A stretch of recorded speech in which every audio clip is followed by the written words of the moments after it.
guys, for the people. Right, start by bed. Yo, my my eighth honey. Yeah, Brukona, ya pamper. Kushka mashre kwese uku. Ya tuone kuseru. Kapando pasenda ki. Kuinjo, asongo ravani. Kuangari sei. Kapam. When you speak, you do a pamper. Let's down the pamper ya pamper. Oyane kuno, oyane kuseru kuno uku. Ah, jafa. Mukola uka papi. Mwete bimkola. Apa. Rimwe window sakaroya apa. Bakusimuza kudai mubatani. Uyu une share unochema. Saka ndoshiripo guys. Tohwa kufara. Saka pana ndatokangamwa kuti tata shotesa zvemayekera nehamchandiudzi.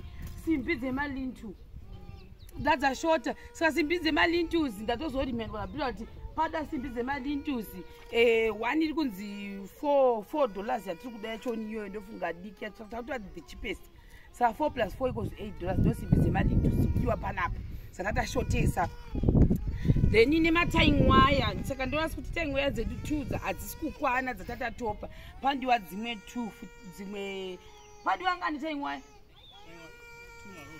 2 marozi kana tikakwanisa kumawana asi tikatotadza mune mongonongedzera ndofunga zvivavekera asi dzakakosha panapa dziri kudiwa isimbi dzemalinduzi 2. Then toda kutenda tazowana dhoo redu pane dhoo pano.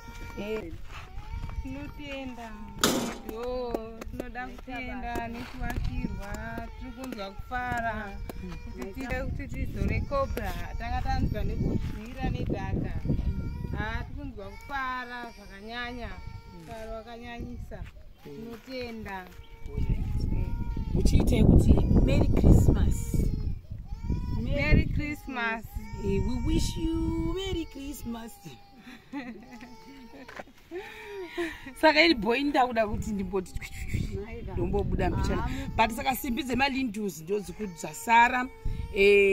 Dhora zotazoriwana ndamanya tikanotsvaga ndatasozodonota zvokutogwa rikauya nemusoro tozvitenda izvozvo. Saka I think ndo the rest I think zvese ndofunga zvakatataura zviya zvokuti mawindow pen zvitikitiki zviya ndozvikudiwa epamawindow edu nepati nemaoxide nezvipikiri zvokuisa mumanhikini umu kumadhoo kwacho nezviuri uyezve